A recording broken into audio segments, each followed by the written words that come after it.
गलद्दानगण्डं मिलद्भृङ्गखण्डं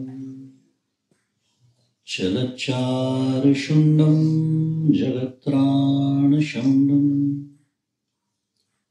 लसद्दन्तकाण्डं विपद्भङ्गचण्डं शिवप्रेमपिण्डं भजे वक्रतुण्डम्।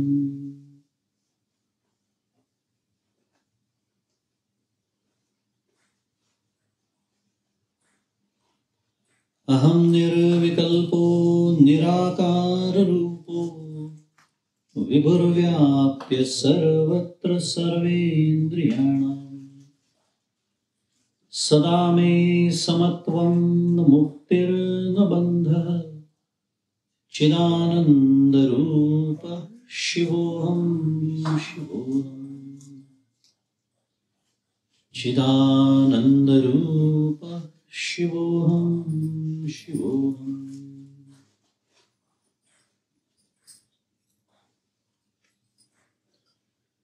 गुरुर्ब्रह्मा गुरुर्विष्णुः गुरुर्देवो महेश्वरः गुरुः साक्षात् परब्रह्म तस्मै श्री गुरवे नमः। ब्रह्मानन्दं परमसुखदं केवलं ज्ञानमूर्तिं द्वन्द्वातीतं गगनसदृशं तत्त्वमस्यादिलक्ष्यम् एकं नित्यं विमलमचलं सर्वधी साक्षिभूतं भावातीतं त्रिगुणरहितं सद्गुरुं तं नमामि। श्री सद्गुरुनाथ महाराज की जय। जय जय रघुवीर समर्थ।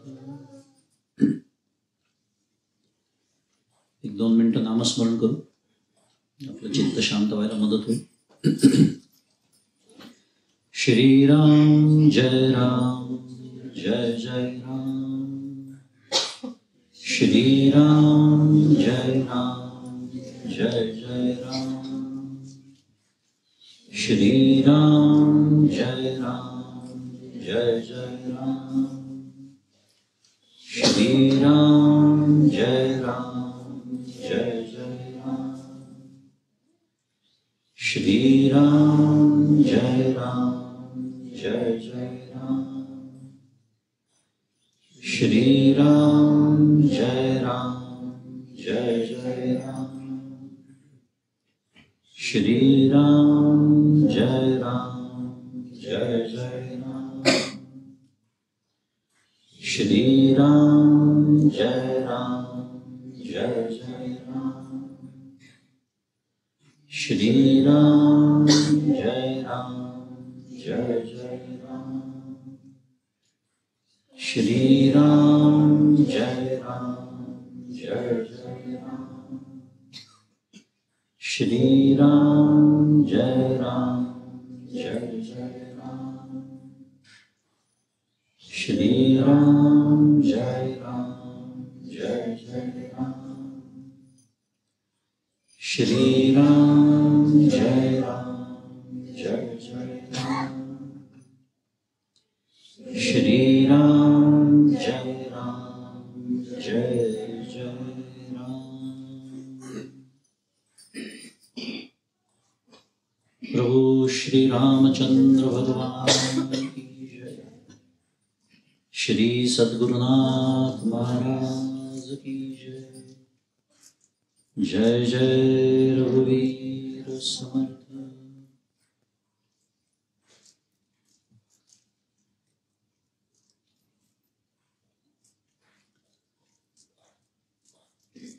सद्गुरु परम पूज्य डॉक्टर श्री कृष्ण दत्तात्रय देशमुख, उपाख्य डॉक्टर काका यांच्या श्रीचरणी शिरसाष्टांग वंदन करतो। परमपूज्य मंदाताई गंधे यांच्या चरणी शिरसाष्टांग वंदन करतो। तुम्ही श्रोते जगदीश मूर्ती, तेथे माझी व्युत्पत्ती किती, बुद्धिहीन अल्पमती सर्वी करीतो श्रीराम। तुम्हा सर्वांना सप्रेम अभिवादन।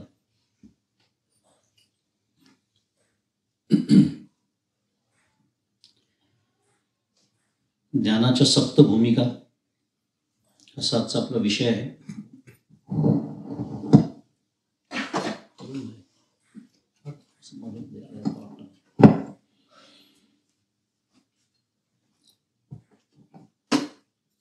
ज्ञानाच्या सप्त भूमिका असा विषय आहे आज आपला. आणि किती वेळ आहे साधारण आपल्याकडे ऑर्गनायझर? 11:15 आत्ता वाजले आहेत. दार बंद केलंय ना? साधारण 1 तास म्हणून दार बंद करून घे. म्हणजे मग तू म्हणतोयस इथे, पण असं मला असं दिसत नाही की आहे बा तेवढा वेळ आमच्याकडे. गंमत केली मी. तुम्हाला कंटाळा येस तर बोलणार नाही याची खात्री बाळगा. छान विषय आहे ज्ञानाच्या सप्त भूमिका. सगळेच विषय छान असतात. गेले काही इथे आल्यापासून काही प्रवचनं झाली, त्यातले काही प्रवचनं ऐकणारे इथे उपस्थित दिसत आहेत मला. पण प्रत्येक विषयाचं आपापलं एक वैशिष्ट्य असतं. असं या विषयाचं पण एक वैशिष्ट्य आहे. ज्ञानाच्या सप्त भूमिका असं एक मोठं नाव आहे त्याला. आणि मुळामध्ये हा विषय आपल्यापैकी काही जणांना कल्पना असेल पण की योग वासिष्ठ नावाचा एक प्रसिद्ध ग्रंथ आहे, त्याच्यातला हा विषय आहे. योग वासिष्ठामध्ये महर्षी वसिष्ठांनी प्रभू श्री रामचंद्रांना उपदेश केला होता. रामायणामध्ये आहे त्याचं वर्णन की एका विशिष्ट प्रसंगी प्रभू रामचंद्रांना खूप विरक्ती आली होती. उदासी छाई थी ज्याला म्हणतात. आणि मग तेव्हा सद्गुरूंना, त्यांच्या सद्गुरूंना म्हणजे वसिष्ठांना उपदेश करावा लागला. आता ही गोष्ट वेगळी की प्रभू रामचंद्र प्रत्यक्ष भगवंताचेच अवतार. असे जाता जाता काही मुद्द्यांना स्पर्श करत जावंच लागतं, कारण हे ऐकल्यानंतर एखाद्याच्या मनात प्रश्न उपस्थित होऊ शकतो. अरे भगवंताचे अवतार, त्यांना उपदेश करायची वेळ आली किंवा त्यांना सांगण्याची काही वेळ आली, त्यांना असं कसं काय झालं असा विचार येऊ शकतो. त्याचं स्पष्टीकरण देण्याचा हा विषय म्हणजे आत्ताचा प्रसंग नाही. पण अशा गोष्टी लक्षात ठेवायच्या की भगवंत इतके कृपाळू दयाळू आहेत की हे ज्ञान या निमित्ताने जगाला प्राप्त व्हावं याच्यासाठी या सगळ्या भगवंताच्या लीला असतात. पण ही भगवंतांनी केली नसती तर वसिष्ठ बोलले असते का? नसते बोलले. मग ते ज्ञान आपल्यापर्यंत पोचलं असतं का? नसतं पोचलं. याच्यासाठी गोष्ट असते. मुद्दा वसिष्ठांनी भगवान श्रीरामांना उपदेश केला आणि तो उपदेश म्हणजे योग वासिष्ठ प्रचंड मोठा ग्रंथ आहे. रामायण महाभारतापेक्षाही मोठा. इतके त्याचे श्लोकांची संख्या आहे थोडक्यामध्ये. त्यातला एक अत्यंत छोटासा विषय आपण त्यातून निवडलेला आहे, ज्ञानाच्या सप्त भूमिका. कशासाठी? तर हा आपल्या सर्वांच्या अत्यंत जिव्हाळ्याचा विषय.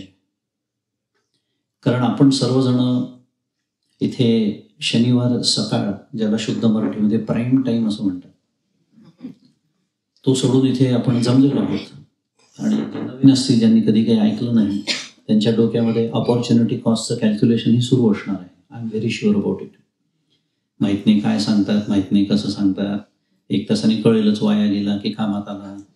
त्याच्यापेक्षा ते केलं असतं काम जाऊन तर बरं झालं असतं, थोडी 1 तास झोप तरी जास्त मिळाली असती. रामकृष्ण हरी. प्रत्येकाचे आपापले विचार, त्यालाच अपॉर्च्युनिटी कॉस्ट म्हणतात इकॉनॉमिक्समध्ये. बरोबर. मुद्दा असा की विनोद बाजूला ठेवला तरी हे सगळं एवढं शनिवार सकाळचा महत्वाचा वेळ देऊन तुम्ही ते सगळेजण आलेले आहात. म्हणजे बहुतांश लोक आपण पारमार्थिक विचाराचे आहोत, धार्मिक विचाराचे आहोत असं म्हणूया. आणि याचा अर्थ असा आहे की आपण सर्वजण प्रवासी आहोत, परमार्थाच्या प्रवासाचे प्रवासी आहोत. आपण जर प्रवासी आहोत तर प्रवासामध्ये कोणीतरी पुढे असणार आहे, कोणीतरी मागे असणार आहे, कोणीतरी मुक्कामाला पोहोचलेलं असणार आहे. तर तो हा जो प्रवास आहे तो आपला कळत नकळत सुरू असतो. कळत नकळत केलेला प्रवास वेगळा आणि व्यवस्थित जाणीवपूर्वक मला कुठे जायचं आहे, मग त्याचा हायवे कोणता आहे, मग हा एक्झिट घ्यावा का न घ्यावा, बाजूला छान बगीचा दिसला, सुंदर तलाव दिसला, घेतला एक्झिट, तिथेच रमले, अरे पण मग जायचंय त्याचं काय, ह्या ज्या सगळ्या गोष्टी असतात, किंवा ह्या प्रवासामध्ये मी कुठेसा आहे, म्हणजे मला अजून किती अंतर गाठायचं आहे, हे सगळं छान लक्षात येईल असा आजचा विषय. कारण भूमिका याचा अर्थ टप्पे. टप्पे म्हणजे त्याला मी बंधन शुद्ध मराठी शब्द बोलत असतो, त्याला माइलस्टोन्स असं म्हणतात शुद्ध मराठीमध्ये. शुद्ध मराठी लवकर कळतं असा अनुभव आहे, म्हणून टप्पे बिप्पे म्हणलं की एकदम आपलाच टप्पा उडतो. कारण माइलस्टोन, तर माइलस्टोन, आणि हे ऐकता ऐकताच आपल्याला लक्षात येतं की मी कुठेसा उभा आहे आणि कुठेशी उभी आहे. आचार्य माझं लक्ष दिलं आता. कारण परमार्थामध्ये माझे सद्गुरू परमपूज्य डॉक्टर नेहमी सांगतात की परमार्थ हा दुसरा काय करतो, तो त्याची प्रगती किती आहे हा विचार करणं म्हणजे परमार्थ नव्हे. परमार्थामध्ये मी कुठे आहे, माझी प्रगती कशी होईल, मी इथून पुढे कसा जाईन, हा विचार करणं याला परमार्थ म्हणतात. कारण परमार्थात जर मी दुसरा काय करतो आहे, आणि बहुतांश वेळेला आपण हे शोधत असतो की हे बघा हे स्वतः परमार्थी समजतात, आता पुढे मला बोलायची आवश्यकता नाही, नंतर आपण काय काय बोलतो आपल्याला सगळं माहिती. एक तर हा कार्यक्रम चालतो आपला, नाही तर दुसरं एखादा आपल्यापेक्षा जर चांगला एखादा अधिकारी कोणी दिसला तर त्याच्याकडे बघून आपल्याला शुद्ध मराठीत फ्रस्ट्रेशन, इन्फिरियरिटी कॉम्प्लेक्स. आणि कॉम्प्लेक्स म्हणजे गुंतागुंत, सुपिरियरिटी असो का इन्फिरियरिटी असो, कॉम्प्लेक्स म्हणजे गुंतागुंत. आता प्रश्न असा आहे, जर मी हे सगळं परमार्थात करत असेल तर प्रपंच आणि परमार्थ काय फरक राहील? प्रपंचात तेच तर करतो मी. अच्छा, मी आज डायरेक्टर आहे, तो व्हाईस प्रेसिडेंट, झाली तुला नसो. माझ्याकडे टोयोटा कोरोला आहे, त्याच्याकडे मॉडेल एक्स आहे, माझं घर 2 बेडरूमचं आहे, त्याचं 5 बेडरूमचं आहे. याला प्रपंच म्हणलं. तुलना, स्पर्धा, ईर्ष्या, मत्सर, हेवे दावे, हळूहळू त्याची इंटेन्सिटी म्हणजे तीव्रता वाढत गेली की मग या सगळ्या गोष्टी येतात. मुद्दा सुरू होता, हे सगळं मी परमार्थात करत असेल पण वेगळ्या कारणाने करत असेल तरी चुकलंच, कारण परमार्थाचा प्रपंच झाला. मुद्दा सुरू होता, आपली प्रगती काय झालेली आहे, मी या प्रवासामध्ये कुठेसा उभा आहे हे समजून सांगणारा विषय ज्ञानाच्या सप्त भूमिका. सप्त म्हणजे 7, भूमिका म्हणजे टप्पे, प्रगतीचे टप्पे, माइलस्टोन्स. आता राहिला एक शब्द शीर्षकातला, ज्ञान. ज्ञान हा शब्द जर आपल्याला समजला नाही तर आपल्याला आजचा विषय तर समजणारच नाही, पण परमार्थच समजणार नाही. आता माझ्यासमोर नेहमीच एक आव्हान असतं, कारण इथे मला सगळे बसलेले काही अर्ध्या लोकांना मी ओळखतो, पण काही नवीन आहेत, तर खूप अभ्यास केलेले पण श्रोते असतात आणि जे पहिल्यांदाच ऐकत असतात ते पण श्रोते असतात. मला सगळ्यांचाच विचार करावा लागतो वक्ता म्हणून. त्यामुळे काही मूलभूत गोष्टी मी तुमच्यासमोर मांडणार आहे, आणि ते आवश्यक याच्यासाठी आहे की ज्ञान म्हणजे काय हे जर मला कळलं नाही तर मग त्याच्याकडचा प्रवासच मला कळणार नाही, कारण दिशाच कळणार नाही. मला पूर्वेला जायचं का उत्तरेला जायचं हे कळेल कसं? म्हणून थोडासा विचार करू. ज्ञान हा शब्द, आता मी समजा नुसतं ज्ञान असं म्हटलं तर तुम्ही माझ्या चेहऱ्याकडे पाहाल, तर पुढे काहीतरी सांगा की ज्ञान कशाचं, म्हणजे विषय कोणता.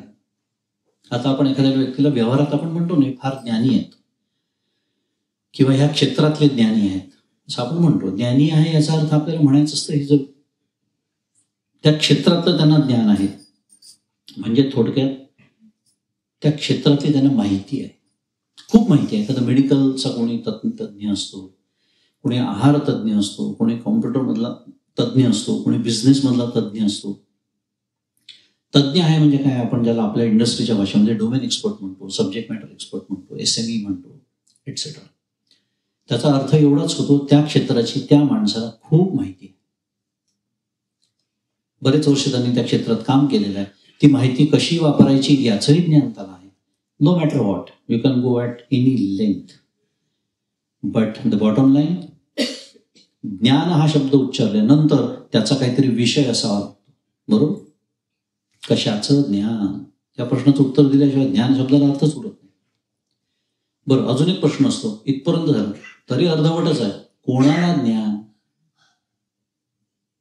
एक कोणाला ज्ञान, कशाचं ज्ञान आणि ते ज्ञान. किती गोष्टी झाल्या? 3 गोष्टी झाल्या. त्याला काय म्हणतात? त्रिपुटी म्हणतात. मी आधीच सांगितलं, खूप अभ्यास केलेले लोक आधी त्याला म्हणायचं त्रिपुटी. शुद्ध मराठी ट्रिॲड म्हणतात त्याला. आता मुद्दा असा आहे की व्यवहारात बरोबर आहे, व्यवहार चालतो. म्हणूनच आतापर्यंत ज्ञान या शब्दाचा हाच अर्थ करत आलो. याला याचं ज्ञान आहे, त्याला त्याचं ज्ञान आहे, याला संगीताचं ज्ञान आहे, याला चित्रकलेचं ज्ञान आहे, इत्यादी इत्यादी.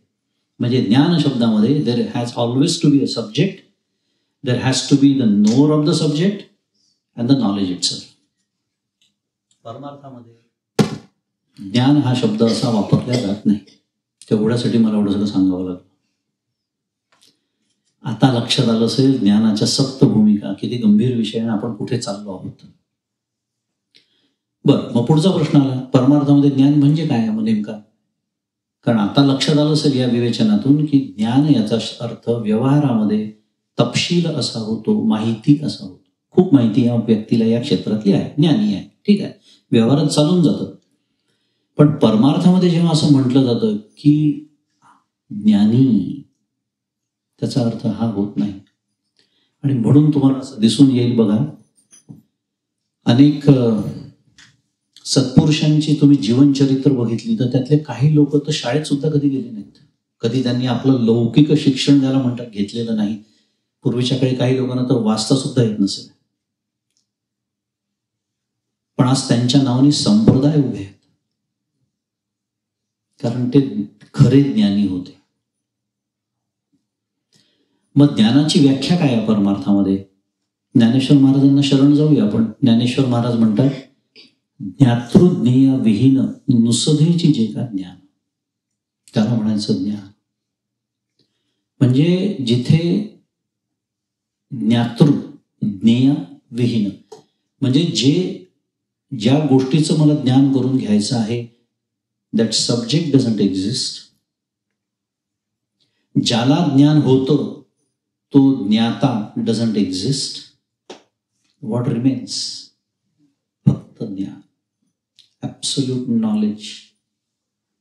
आणि त्याला आता ज्ञान म्हणताना ज्ञान म्हणतात, पण त्याला अजून योग्य शब्द ज्ञान रूपता असा आहे.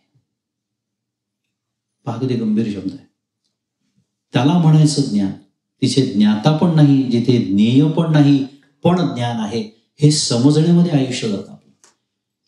कारण हे कितीही वेळा आपल्याला व्याख्या जरी पाठ असते ना, तरी समजतच नाही की काय म्हणायचं काय आहे नेमका, कारण हा अनुभवच नाही आपल्याला. कारण आपला अनुभव म्हटल्याबरोबर जाग, आपल्या सकाळी आपल्याला जेव्हा जाग येते, पहिला क्षण जागृतीचा, ते झोप लागेपर्यंतचा शेवटचा क्षण, याला आपण म्हणतो ज्ञानाचा प्रांत. बरोबर? जागृतीचा काळ म्हणजे आपल्याला होणाऱ्या ज्ञानाची सवय. डोळ्याच्या माध्यमातून ज्ञान झालं, कानाच्या माध्यमातून ज्ञान झालं, स्पर्श करून झालं, 5 ज्ञानेंद्रिय, किंवा तर्काने ज्ञान झालं.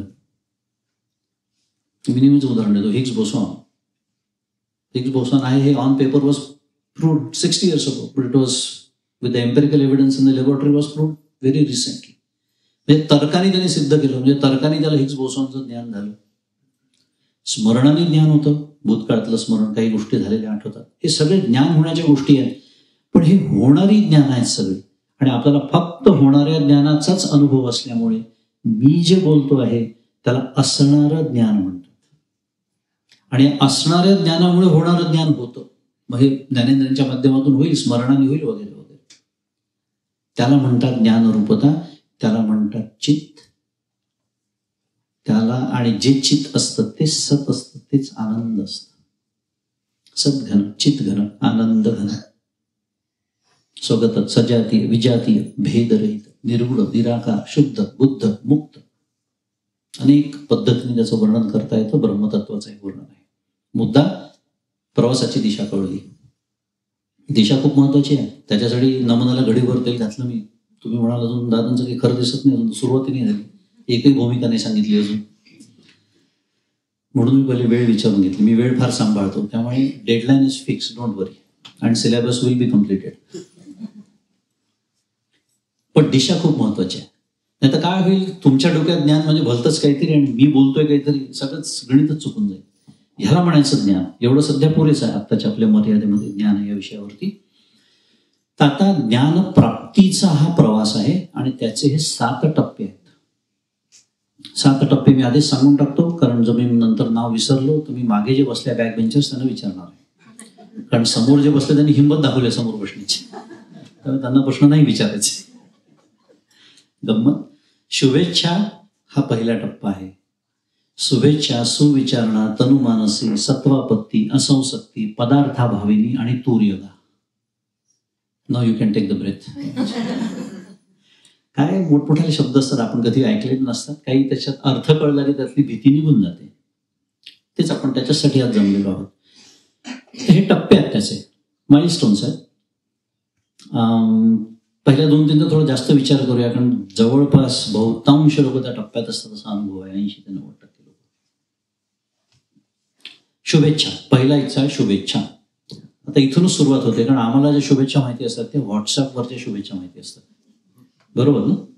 आता इथेच आहे, दिवाळी दसरा झाला, एक वेळ जेवण करणार नाही मी, पण माझ्या लिस्टमधले असलेल्या 500 लोकांना शुभेच्छा पाठवल्याशिवाय त्या दिवशी मी काही शांत बसत नाही.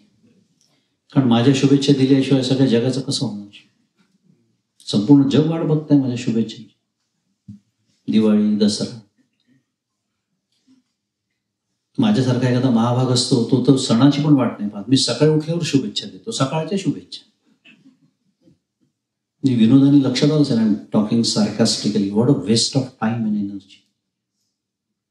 ठीक आहे, 4 लोकांना पाठवणं काही शुभेच्छा पाठवण्यात गैर नाही आहे, पण शुभेच्छा पाठवणं हेच जीवनाचं जेव्हा ध्येय होतं, की जणू काही माझ्या शुभेच्छांशिवाय तो होऊ शकत नाही तो सण साजरा. रामकृष्ण हरी. त्या शुभेच्छेबद्दल मी बोलत नाही, एवढंच मला सांगायचं. शुभाची इच्छा. मग शुभ म्हणजे काय, पुढचा प्रश्न. चिंतनाला जमलेलं आहे, हाच अभ्यास, यालाच अभ्यास म्हणतात. आता शुभ म्हणजे काय, आपापल्या व्याख्या असतात. आता आम्ही गाडी नेतो, मांजर आडवं गेलं, चुकलो.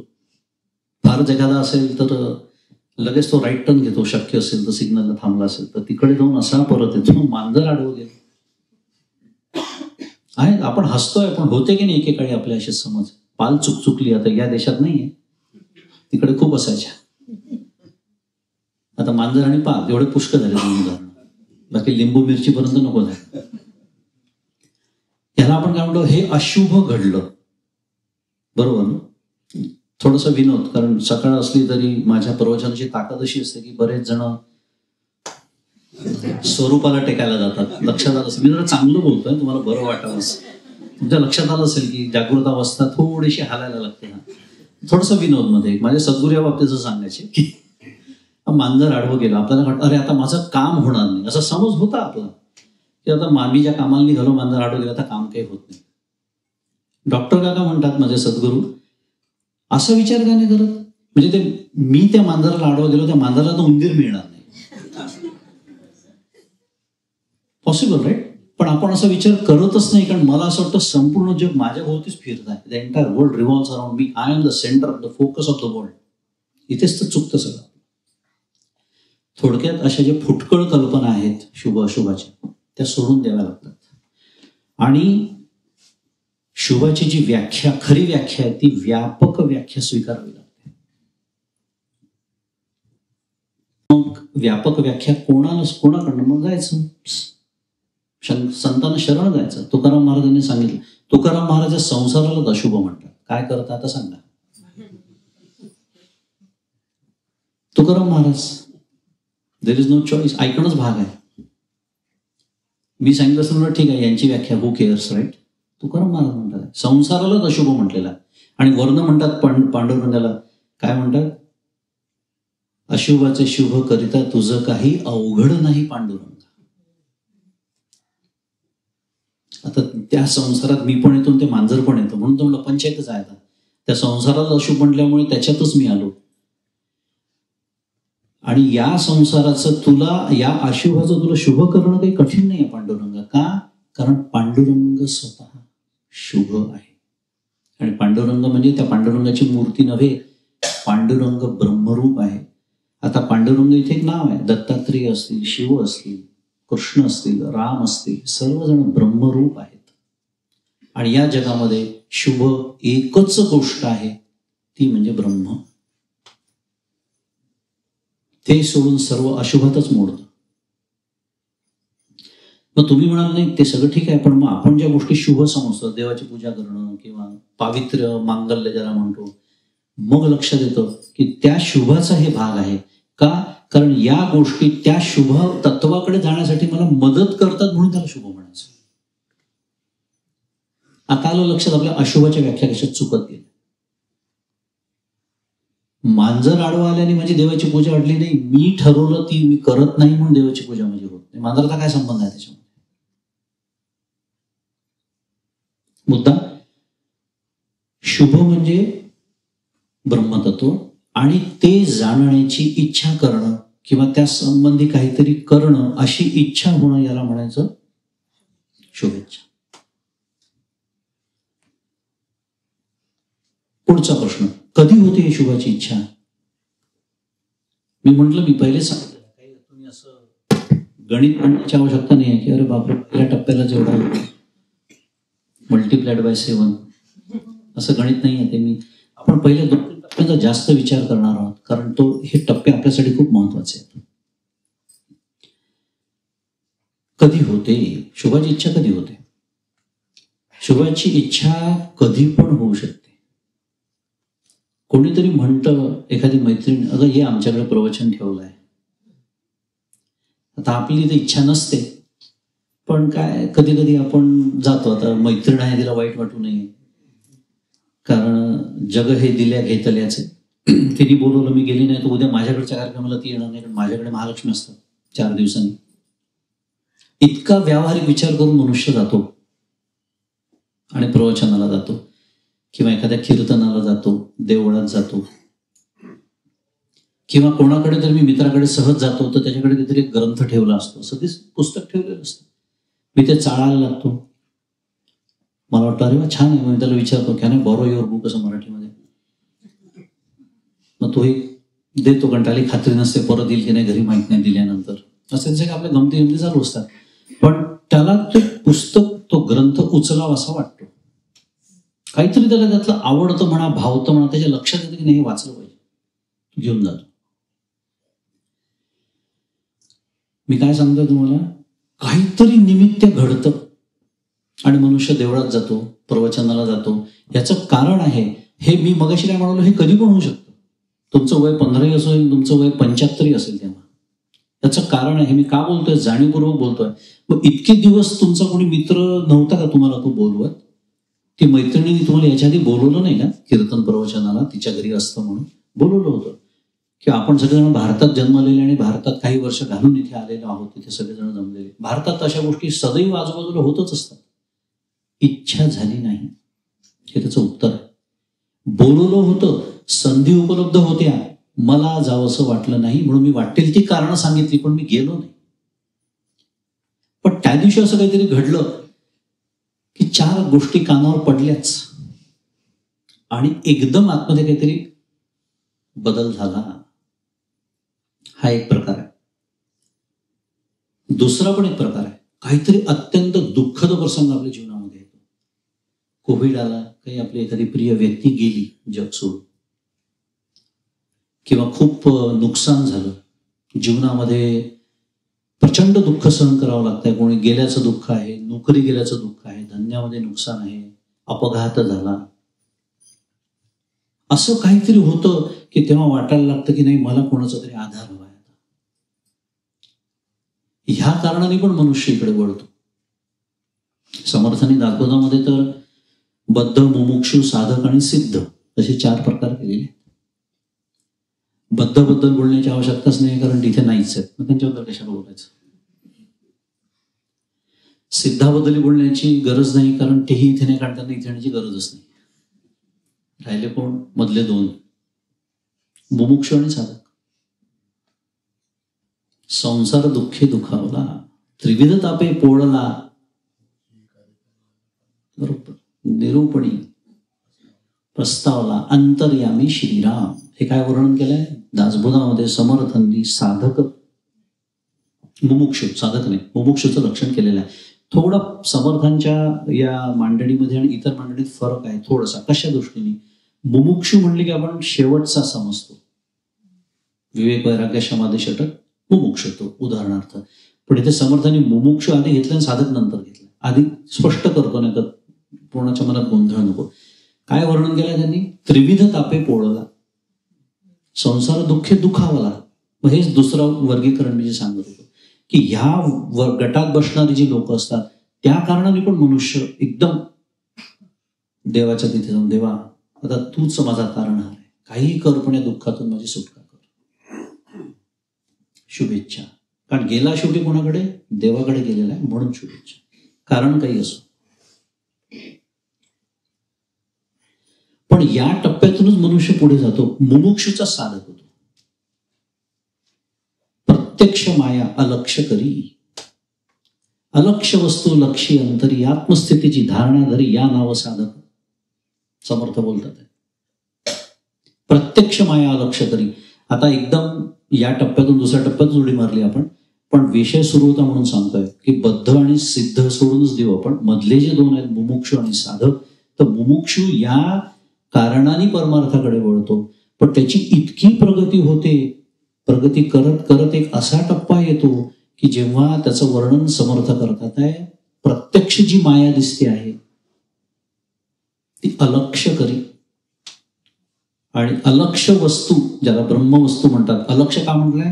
कारण ते दिसत नाही, ऐकू येत नाही, त्याला स्पर्श करता येत नाही, इंद्रिय गोचर नाही साध्या भाषेत, त्याला तो लक्ष करतो. आत्मस्थितीची धारणा धरी या नवसाधक. शुभेच्छा कोणाला होते त्याचं हे उत्तर आहे, कधी होते त्याचं हे उत्तर आहे. आणि अशी शुभाची इच्छा जेव्हा झाली तेव्हा मग मनुष्य काय करतो? त्याचं पाठपुरावा करायला लागतो.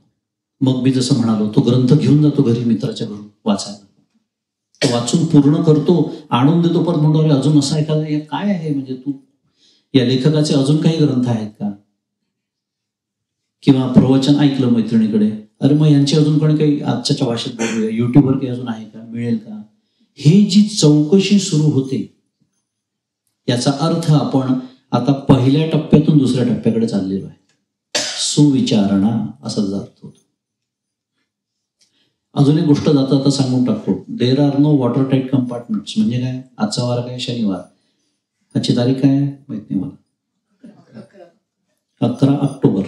11 ऑक्टोबरला सकाळी 11:15 वाजता माझी शुभेच्छेचा टप्पा संपलेला आहे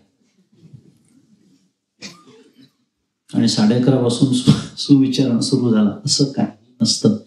मी आता जे वर्णन तुमच्यासमोर करतो आहे ते खरा विचार केला तर त्या त्या टप्प्यामध्ये असलेला जो साध्या भाषेत आपण ज्याला साधक म्हणतो, समर्थांची व्याख्या मी ते गृहीत धरत नाही साधक म्हणतात म्हणून पहिले सांगितलं. साध्या भाषेत आपण ज्याला साधक म्हणतो, भक्त म्हणतो, वगैरे वगैरे, उपासक म्हणतो, तो ज्या टप्प्यात असेल त्या टप्प्यामध्ये जी लक्षणं त्याच्या अंगी दिसतात त्यांचं हे वर्णन आहे खरं, नीट विचार केला तर. त्याच्या ज्ञानाच्या सप्त भूमिका आहेत. म्हणून सांगण्याचा उद्देश असं समजू नका की एखादा पहिल्या टप्प्यात आहे मग तो पहिल्याच टप्प्याचं साधन करतो, चौथ्या टप्प्याचं करत नाही, असं नाही आहे. चौथ्या टप्प्याचंही साधन तो करू शकतो, पण बहुतांश प्रमाणात तो पहिल्या टप्प्यातच बसतो, कारण तशी लक्षणं त्याच्या ठिकाणी दिसतात. आता उदाहरणार्थ मी मगाशी 7 टप्पे तुम्हाला सांगितले, त्याच्यामध्ये असंसक्ती येतो टप्पा. असंसक्ती खूप पुढचा टप्पा आहे, त्याला वैराग्य असं म्हणतात. अनासक्ती असा त्याचा अर्थ आहे. मग वैराग्य लागत नाही का? किंवा पहिल्या टप्प्यातल्या साधकाकडे वैराग्य नसतं? असतं ना, पण ते इतकं जेमतेम ऑक्सिजनवर असतं म्हणून त्याला म्हणायचं तो पहिल्या टप्प्यात. नंतर त्याला त्या टप्प्यात असंच म्हटलं असतं 5व्या 6व्या टप्प्यामध्ये. एवढंच मला आता सांगायचं होतं. मुद्दा सुविचारणा. सुविचारणा, विचारण्याचा अर्थ आपल्याला मराठीचं वाटतं विचारणा टू आस्क, असा त्याचा अर्थ खरं नाही आहे. विचारण्याचा अर्थ वागणं, तसाच अर्थ आहे. मग अमेरिकेतलं आपलं उदाहरण घेतलं थोडंसं, तर माणूस या टप्प्यामध्ये काय करायला लागतो? देवळात जायला लागतो. बरोबर? गणपती आले देवळात दर्शनाला, दिवाळी आली दसऱ्याला, वर्षातून 2-3 वेळा देवळात का होईना तो जायला लागतो. हे या सगळ्या टप्प्यांची लक्षणं आहेत शुभेच्छा. आणि मुळामध्ये मगाशी मी जे म्हणत होतो की तुमचं वय काहीही असेल, 15 असू शकतं, 50 असू शकतं, प्रश्न असा येतो आता, एक उद्भवतो की या व्यक्तीला, की जसं आता अनेक लहान मुलं असतात मी पाहिलेले आहेत कीर्तनामध्ये, विशेषतः असे समोर बसतात पहिल्या रांगेमध्ये श्रावणीसारखे. आपल्याला आश्चर्य वाटतं ना, त्यांना सांगितलेलं नसतं कोणी आई वडिलांनी इथे बसा आणि गपचूप ऐका. सांगितलं तरी फार होतं 5-10 मिनिटं बसतील निघून जातील. मुलं आहेत शेवटी, त्यांना खेळायला आवडतं. पण काही मुलं बसतात. प्रवचन याला नाही येणार, कारण प्रवचन त्यांच्या अर्थात वयाच्या मनाने कठीण असतं, पण कीर्तनात गोष्टी असतात, संगीत असतं, त्यांना आवडतं. पण ही जी आवड आहे ती त्यांना वयाच्या इतक्या लहान वयामध्ये असते. आणि अनेक लोक म्हणतात, अरे आता आमचं वय झालं 70, आम्हाला जर हे आधी कळलं असतं परमार्थ म्हणजे काय आहे तर किती चांगलं झालं असतं, असे म्हणणारे खूप लोक भेटतात. कारण आता त्यांना महत्व कळतं त्याचं. प्रश्न निर्माण होतो, याला 15व्या वर्षी, त्याला 70व्या वर्षी. हाऊ डू यू एक्सप्लेन दिस? त्याचं उत्तर शास्त्र देतं. आणि गंमत म्हणजे योग वासिष्ठातलाच तो श्लोक आहे की शुभाशुभाभ्याम मार्गाभ्याम वहंती वासना सरित पौरुषेण प्रयत्नेन योजनीया शुभे पथी. शुभ शब्द आलाय त्याच्यात, तोच अर्थ आहे तो मी मगाशी सांगितलं. काय सांगतोय हा श्लोक आपल्याला? शुभाशुभाभ्याम, शुभ आणि अशुभ, मार्गाभ्याम वहंती वासना सरित. सरित म्हणजे नदी, वासना म्हणजे वासना रूप नदी. आपल्या सगळ्यांच्या चित्तामध्ये 2 प्रकारचे प्रवाह असतात, एक धर्माचा, एक अधर्माचा, किंवा पापाचा आणि पुण्याचा. हो, सगळ्यांच्या चित्तामध्ये. का? कारण आपण सर्वजण मनुष्य आहोत. आता मला सगळं सांगायला आता वेळ नाही, आपल्याकडे वेळेची खूप मर्यादा आहे. पण थोडक्यात सांगतो, जेव्हा आपलं पाप पुण्य समान होतं तेव्हा आपल्याला मनुष्य जन्म मिळतो असं शास्त्र सांगतं. मी इथे मनुष्य आहे याच्याबद्दल कोणाला शंका असेल तर हात वर करा. नाही, सगळ्यांना म्हणा मान्य, आपण सगळेजण मनुष्य आहोत. याचा अर्थ असा आहे की आपलं पाप पुण्य समान झालं म्हणून हा जन्म मिळाला.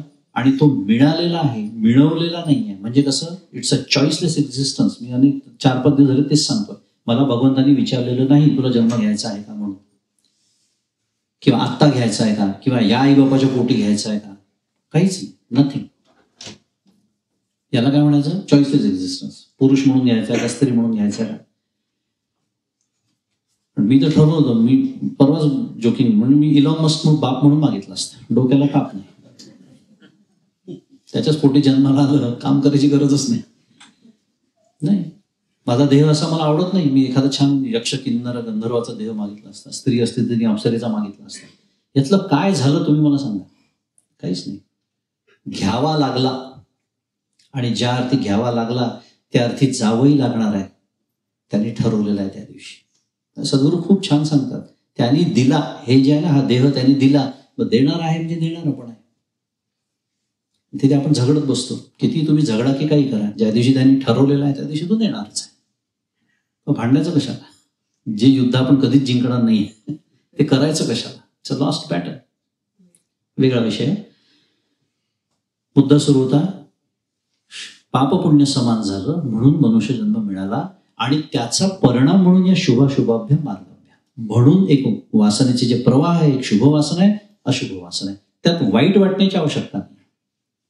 पण पुढचं चरण महत्वाचं आहे. पौरुषेण प्रयत्नेनं, हे क्रियमाण कर्म स्वातंत्र्य मला दिलेलं आहे. काय? माझ्या चित्तातला अशुभाचा प्रवाह मी आटवून टाकीन, जिरवून टाकीन, आणि माझ्या चित्तातले जे शुभ वासन आहे तो प्रवाहाला मी वाट करून देईन. तो पुष्ट कसा होईल, पुढे कसा जाईल हे बघीन. आणि ह्याला पुरुष प्रयत्न म्हटलाय. यालाच क्रियमाण कर्म स्वातंत्र्य म्हणतात. आणि हे फक्त मनुष्याला दिलेलं आहे. ते गाय, बैल, कुत्रा त्यांना स्वातंत्र्य नाही आहे, आणि म्हणून त्यांना भोग योनी म्हणतात. वाघाने बकरी मारून खाल्ली तर त्याला पाप लागत नाही, आणि आज एकादशी बकरी मारली नाही तर त्यांना पुण्यही मिळत नाही. कारण तो देह जन्मालाच त्याच्यासाठी आलेला आहे. ते अन्न त्याच्यासाठी बनवलं आहे. जेव्हा त्याचं अन्न मी खातो, रामकृष्ण पुढे बोलण्याची मला आवश्यकता नाही, लक्षात आलं असेल मला काय म्हणायचं. त्याचं अन्न जेव्हा मी खातो. मुद्दा क्रियमाण कर्म स्वातंत्र्य आपल्याला दिलेलं आहे आणि ते आपण वापरणं अपेक्षित आहे शास्त्रकारांना. पौरुषेण प्रयत्न. काय करायचं आहे? अशुभाची वाट. हे जेव्हा व्हायला सुरुवात होते तेव्हा त्याला शुभेच्छा म्हणतात. आणि आता जेव्हा दुसऱ्या टप्प्यामध्ये मनुष्य जातो, तो साधक जातो, तेव्हा सुविचारणा, तेव्हा आता वागायला सुरुवात होते. काय? मग अशी मी सांगत होतो, देवळात जा, काय महालक्ष्म्यांचं दर्शन घे, थोडंफार आपल्याला जे काही समजतं सदाचाराने वागणं. सदाचाराने वागायला लागतो तो. जरा पूर्वीच्या काळी काही चुका केल्या असतात जीवनामध्ये तरुण असताना, त्या आता करत नाही. आता जाणीव होते की नाही रे, असं नको वागायला, असं बोलायला नको, इत्यादी इत्यादी. हे जे सगळं सुरू होतं की नाही, साधारण त्या सुविचारण्याच्या टप्प्यामध्ये आपण असतो. पण तिथे गडबड कशी असते पहा. मी सदाचार शब्द वापरला. आता सदाचार की मला इथे समजून सांगण्याची आवश्यकता नाहीये. सदाचार आपण करतो म्हणजे काय, पण पुन्हा पारमार्थिक व्याख्यात फरक पडतो. मगाशी पुन्हा ते ज्ञानाचं झालं, तसंच सदाचाराचं पण आहे. मग सदाचार, मग पारमार्थिक व्याख्या काय आहे? मग पुन्हा माऊलींना शरण जायचं. माऊली सांगतातच आहे काय, संतांच्या संगतीमध्ये योगज्ञाने पैसता. योगज्ञाने पैसता. गुरुचरण उपासिता. आणि पुढे म्हटलंय येण्याची गा सत्कर्मी. हे सत्कर्म आहे. संतांच्या सहवासात बसून, सद्गुरूंच्या चरणाशी बसून योग म्हणजे काय, ज्ञान म्हणजे काय हे समजून घेऊन तसं वागण्याचा प्रयत्न करणं, याला माऊली म्हणते येण्याची गा सत्कर्मी. तिथेच अहम त्याचा विश्राम पावतो. माऊली पुढे बोलते. आता ही सत्कर्माची व्याख्या, सदाचाराची व्याख्या आणि माझी सदाचाराची व्याख्या, किती फरक आहे. कारण होतं काय माहितीये का, सदाचारी जो मनुष्य असतो ना, त्याला जर ही व्याख्या माहिती नसेल तर त्याला सदाचाराचा अहंकार व्हायला लागतो. मी इतका धार्मिक, तुम्हाला माहितीये ना, पूजा केल्याशिवाय देवाचं पाणी सुद्धा पित नाही मी, तोंडात घोट घेत नाही पाण्याचा. आता हे जर एखादा करत असेल, चांगलीच गोष्ट आहे, वाईट काहीच नाही त्याच्यामध्ये. पण याचा अहंकार आला की याला म्हणायचं सत्वगुणाचा अहंकार. अहंकार कुठल्याही पद्धतीचा असू द्या, वाईटच आहे. पण हे माहीत नसतं. अनेकांना असं वाटतं. या सगळ्याचे होणारे दुष्परिणाम पण तुम्हाला सांगतो. अनेक लोक असतात, पहा, मी कोणाच्या अध्यात नसते, मी कोणाच्या मध्यात नसते, असं प्रत्येकालाच वाटत असतं, भले ते असले तरी. पण आपल्याला प्रमाणित करायची सवय असते. 25 वर्षाच रे, मी कोणाच्या अध्यात नाही, मध्यात नाही, मग माझ्या जीवनात अशा काय गोष्टी घडतात, असे प्रश्न आपण नेहमीच विचारतो परमेश्वराला. मी कोणाच्या अध्यात नाही, मध्यात नाही, माझं सगळं छान चाललंय, मी कोणाला त्रास देत नाही, मी कोणाचं वाईट चिंतित नाही, म्हणजे मी सदाचारी आहे. मग काही लोक तर ते डिक्लेअर करतात, हाच माझा परमार्थ आहे. जणू काही संतच झाले. आता या सगळ्याचं विनोदाने आपण बोलत असलो तर याला मूल्य आहे निश्चितच. हा टप्पा आहे, आपण टप्पा म्हणूनच बोलतोय, पण याला मर्यादा पण आहे.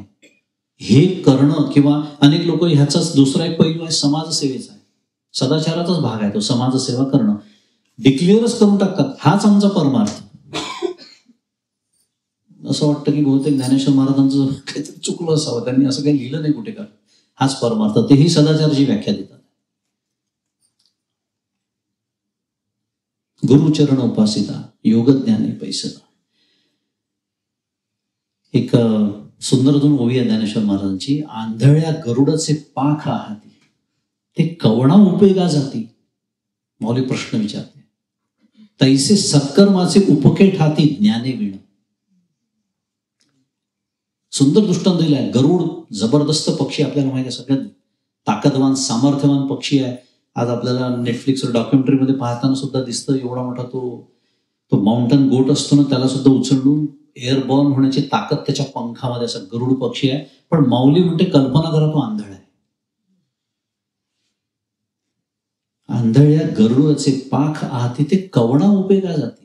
काय त्याच्या पंखाचं काय करणार सांगा. आंधळ आहे, त्याला कळत दिसतच नाहीये, कसा उडेल तो, काय जाईल आणि कुठे जाईल आणि काय करेल. तैसे सत्कर्माचे उपखे ठाती. उपखे म्हणजे विनाकारण झालेले कष्ट. सत्कर्माच्या नावाखाली ज्ञाने विण, ते आपण आता बोलतोय. हे ज्ञान नसेल तर ते सत्कर्म, मग ते असं अडकवतं आपल्याला.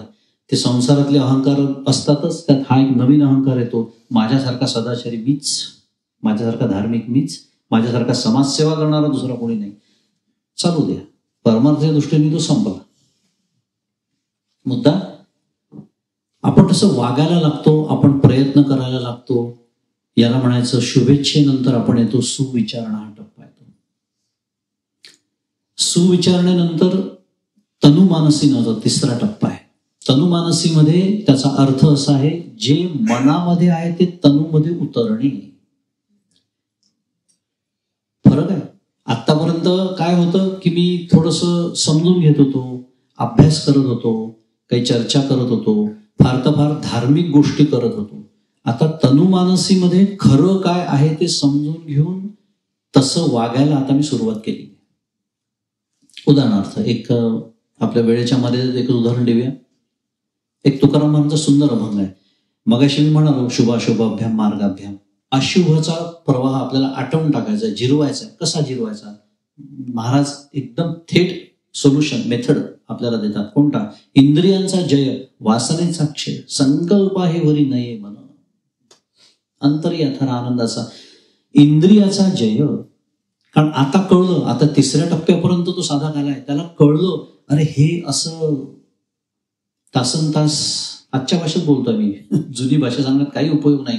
तासन तास युट्यूब, इंस्टाग्राम, व्हॉट्सॲप. का सांगतोय? आधी पूर्वीच्या वेळी टीव्ही आणि चित्रपटाची उदाहरणं द्यायची, ती आता जुनी झाली, ते गुरसटली. टीव्ही कुठे? सोशल मीडिया, त्याचे आपण सगळेजण पाईक आहोत. आणि प्रत्येक वेळेला मी सांगतो की मी 1 तास तिथे जर घालवला तर माझा 1 तास वाया तर जातोच. बाय द वे, आपल्या कामाचे पण गोष्टी आहेत. कामासाठी काय समस्या काय माहिती आहे का? Social media is a useful tool, पण मी त्याला वापरलं तर समस्या हे आज ते मला वापरायला लागलेलं आहे. आणि मी सिलिकॉन व्हॅलीत राहणारा मनुष्य आहे, तेव्हा मला माहिती आहे की याच्या सगळ्या कंपनी आहे, including Netflix, they are actually hiring brain scientist to study when the dopamine gets released in your brain. Why? Because they want you to be hooked to their product and service. They want your mind share.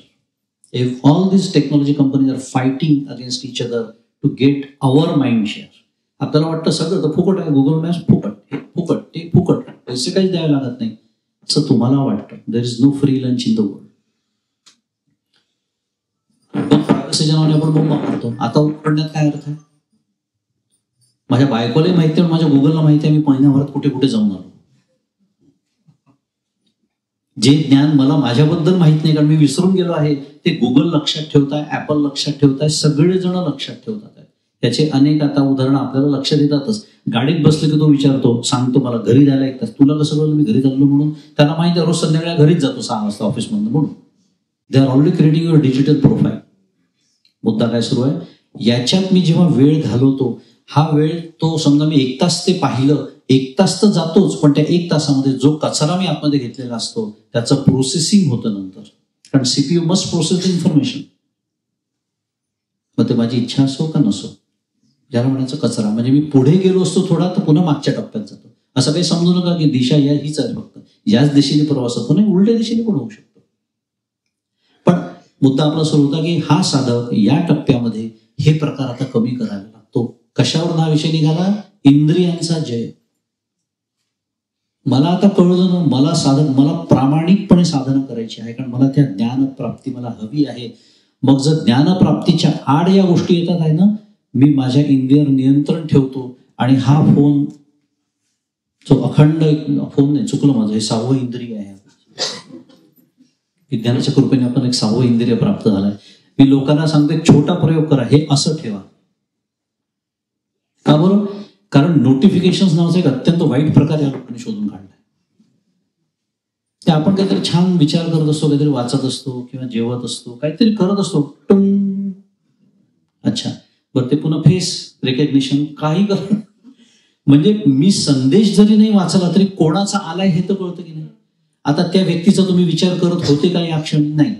पण ते मैत्रिणीचं नाव दिसलं की अच्छा ही तिला बघायचं होतं मला 2 दिवसापूर्वी, ऐकवायचं होतं, फारच वाईट बोलली होती मला, त्या दिवशी भेटली होती बर्थडे पार्टी. काय चालू होतं आता? परमार्थाचा विचार. हे वाईट कशामुळे घडलं? त्या नोटिफिकेशनमुळे. आणि अशीच नोटिफिकेशन दर मिनिटाला आणि 4 मिनिटांनी येत राहिली तर माझ्या जीवनाचं काय होईल? आणि ते चालू आहे आपल्या जीवनात. सांगतोय मी विनोदाने बोलतोय, पण this has spoiled, ruined our life. Tremendous distractions आहेत.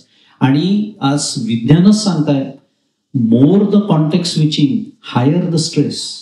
That's why people are getting more and more stress, but you don't realize why. कारण तेवढा माझा माइंडसेट गेला ना त्या व्यक्तीला. मी विचारही करत नव्हतो त्या व्यक्तीचा, म्हणजे I was not even responsible for it, पण that notification responsible. Social media, I am not here to bad about social media, neither I have time for it. मुद्दा माझा एवढाच सांगायचा होता, इंद्रियांचा जय करायचा आपल्याला, म्हणजे मी जाणीवपूर्वक हे दूर ठेवायचा, याला म्हणायचं इंद्रियांचा जय.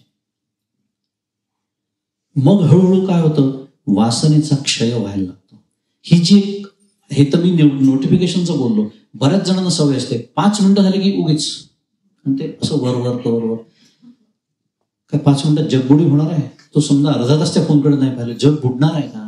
बरं, काही अर्जंट असेल समजा, तर लोक कॉल करतात, त्यांना पण कळतं की हा मेसेज म्हणजे आपल्याला समजतच नाही.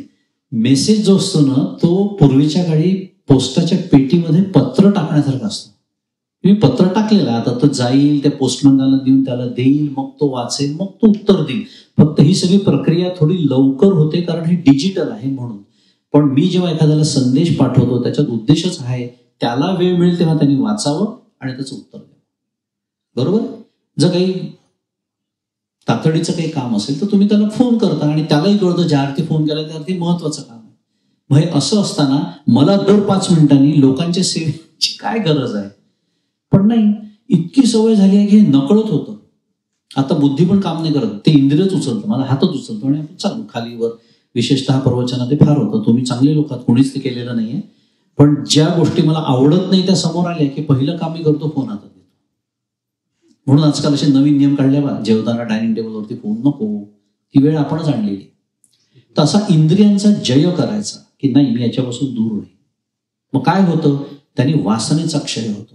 आज मी अर्धा तास फोन बाजूला ठेवला, उद्या माझ्या लक्षात येतं काही बिघडलं नाही, माझं जीवनात काही फरक पडला नाही ना, कोणी त्याच्याबद्दल तक्रार केली आहे. 1 तास करून पाहू, 2 तास करून पाहू, मग हळूहळू लक्षात येतं, अरे माझ्या नियंत्रणात, मी ठरवलं पाहिजे की हा फोन कधी बघायचा. म्हणजे आता मी फोन वापरायला सुरुवात करतो. आज फोन मला वापरतोय, स्मार्टफोन. हे व्हायला लागतं कधी, या 3ऱ्या टप्प्यामध्ये. आणि ह्या सगळ्याचा उपयोग परमार्थामध्ये आहे म्हणून. कारण आज ह्यानीच तर सगळं आपलं आयुष्य व्यापलेलं आहे. सगळं याला म्हणायचं तनु मानसी. जे मनामध्ये आहे ते तनूमध्ये उतरायला लागतं, जे आधीच्या टप्प्यातही प्रयत्न करतच होता. म्हणून मी म्हणालो, असं काही असे लाईन्स आर व्हेरी ब्लड, अशी काही the demarcation is not very clear. पण आता काय व्हायचं, आता झगडा सुरू झालेला आहे. ह्या टप्प्याचं एक वैशिष्ट्य सांगतो आणि पुढे जातो. या टप्प्यामध्ये पुन्हा मी सांगतोय, हा आपल्या सर्वांचा प्रवास आहे. हे माझ्या अंतःकरणात होतंय का याचा अभ्यास करा. मी जे बोलतोय त्याच्यावरून, ज्या साधकाच्या जीवनामध्ये झगडा होत नाहीये ना, तो साधकच नाहीये. I make a bold statement today. कारण झगडा म्हणजे, भांडण म्हणजे त्रास. पण तो त्रास कोणता, तर मी पारमार्थिक साधना करतोय म्हणून होणारा त्रास. आणि तो त्रास का होतो, कारण माझं मन ते करायला तयार नसतं. कारण माझ्या सवयी, माझा स्वभाव, माझ्या या सगळ्या वासना, अशुभ वासना, त्याला आता छेद बसायला लागतो विरुद्ध दिशेने. कारण सद्गुरू या 2ऱ्या टप्प्यामध्ये सद्गुरू प्राप्तीची तळमळ लागायला लागते. हा तो टप्पा आहे जिथे असं वाटायला लागते की आता मला सद्गुरू मिळावे. कारण करावंसं वाटतंय, सुरुवातही केलेली आहे, देवळात जाणं सुरू झालाय, ग्रंथ वाचणं सुरू झालंय, कथा कीर्तनानं जाणं सुरू झालेलं आहे. पण हा प्रवास मला माझ्या बुद्धीने सुरू आहे. मला अजून निश्चित दिशा नाही मिळालेली आहे. माझ्यासाठी मार्ग कोणता चांगला आहे, भक्तीचा का, योगाचा का, ज्ञानाचा का, अजून कशाचा, मला समजत नाहीये.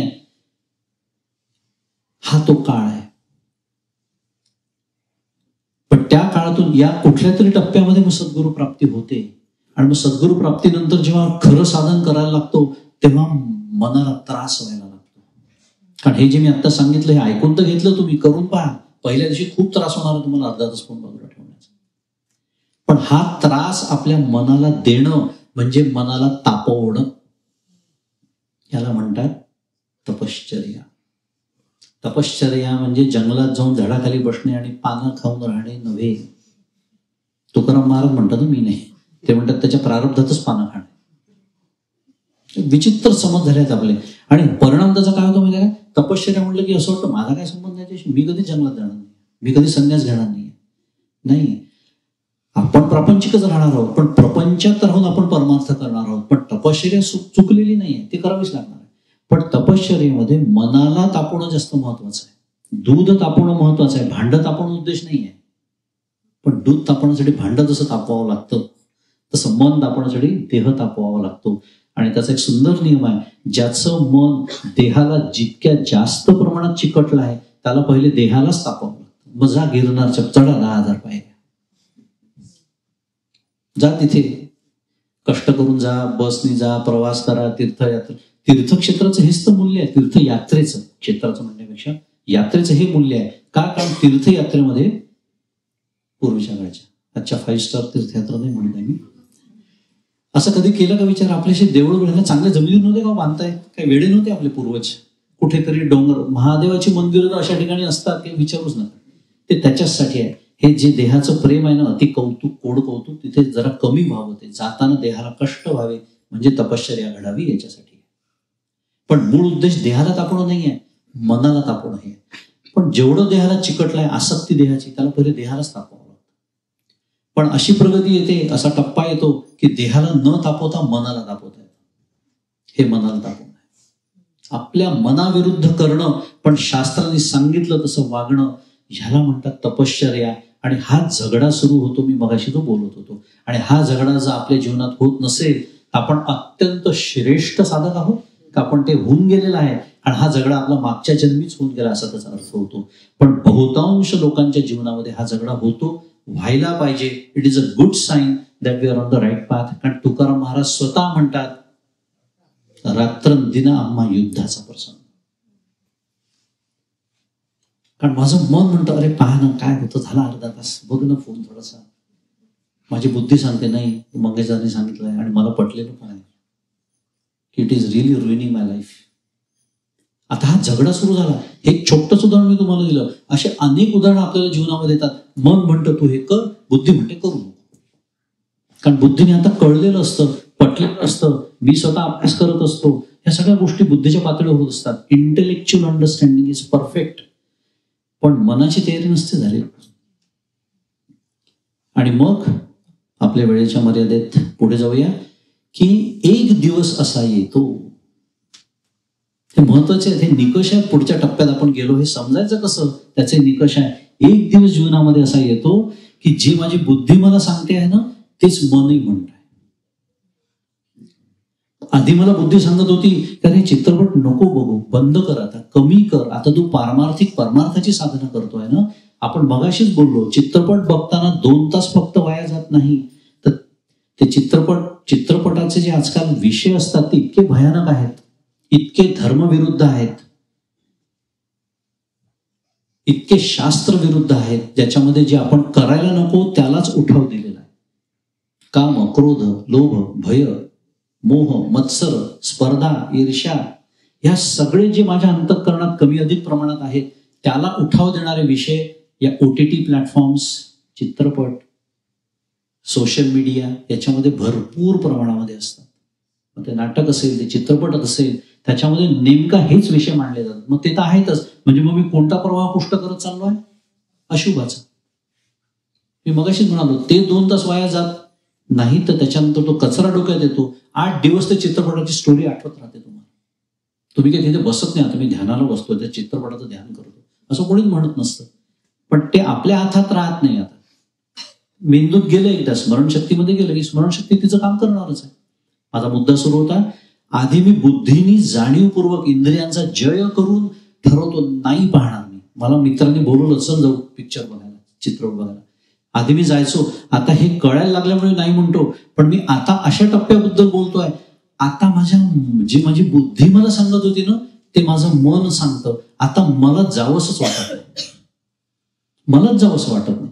म्हणजे मला आता माझ्या बुद्धीने माझ्या अंतःकरणावर लक्ष ठेवण्याची गरजच नाही. ह्याला म्हणायचं मनाचं आणि बुद्धीचं ऐक्य. अर्जुना समत्व चित्ताचे, त्याची सार जाण योगाचे, जिथं मन आणि बुद्धीचं ऐक्य होते. माऊली बोलते ज्ञानेश्वरीमध्ये, अर्जुना अरे याला योगाचं सार म्हणतात. कशाला? तिथे मन आणि बुद्धीचं आता ऐक्य आहे. आणि हे सगळे अनुभवाचे विषयावर तुम्ही जर एखाद्या छान अधिकारी साधक कोणी असेल, आपल्याला माहिती असेल, त्याला विचारा. एकेकाळी तोही पिक्चर बघायचा, तोही चित्रपट बघायचा, तोही बॉलिवूडची गाणी ऐकायचा. माझे सद्गुरू या संदर्भात आता सांगून टाकतो, शास्त्रीय संगीत खूप उत्तम संगीत आहे भारतीय. का? त्याच्यामध्ये विकार नाही आहेत. तुम्ही पहा, शास्त्रीय गायक एखादा चीज गातो, आता ज्याला काही समजत नाही तो म्हणतो विसरले का, सारखं सारखं तीच आळवत आहेत आपलं, अर्धा तास झाला. आता तो एक छान वेगळा विषय आहे, तो सुंदर विषय आहे. पण मुद्दा असा आहे, तिथे शब्दांना महत्व नाहीये. पूर्वीच्या काळचे नाही का महान गायक असायचे, त्यांनी ही चीज बांधली आहे म्हणतात. राग केदारमध्ये वादन असेल तर त्याला गत म्हणतात. स्वरांना महत्व आहे. स्वर हे निर्विकार असतात, विकार नाही तिथे. कविता आली, गाणं आलं आणि त्याच्यात बॉलिवूड असेल तर रामकृष्ण झाली, म्हणजे सगळेच विकारानेच भरलेलं आहे, दुसरं काही नाहीच आहे त्याच्यामध्ये. पण या टप्प्यामध्ये समजा मित्रांबरोबर जायची वेळ आली कुठे प्रवासाला आणि 4 तास त्यांनी बॉलिवूडचीच गाणी लावली, कारण बाकीचे 4 मित्र थोडीच ऐकणार आहे माझं, मी एकटा पारमान. अशा वेळेला असा या टप्प्यातला मनुष्य काय करतो माहिती आहे? तेच गाणं ऐकत असताना, कारण युजली त्या गाण्यामध्ये प्रेमाचं वर्णन असतं, कोणाच्या प्रेमाचं सांगण्याची आवश्यकता नाही, बॉलिवूडचं गाणं आहे ते. पण मी हा विचार करू शकतो की अरे हेच वर्णन ईश्वराला लागू पडतं. त्यांच्या प्रेमाचा विषय काही असू दे, माझ्या प्रेमाचा विषय तर ईश्वर झालेला आहे.